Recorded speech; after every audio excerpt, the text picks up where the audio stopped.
and saw a big gobbler out strutting, and we tried to make a move on him in the creek bed.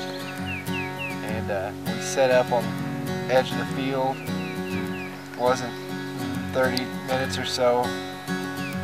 Clint saw some birds coming in, and they just happened to come into the decoys. It was a big group of jakes. 6 of them came in, and they put on a show for us after he went down. And we messed with them for about 20 minutes. It was a pretty good morning.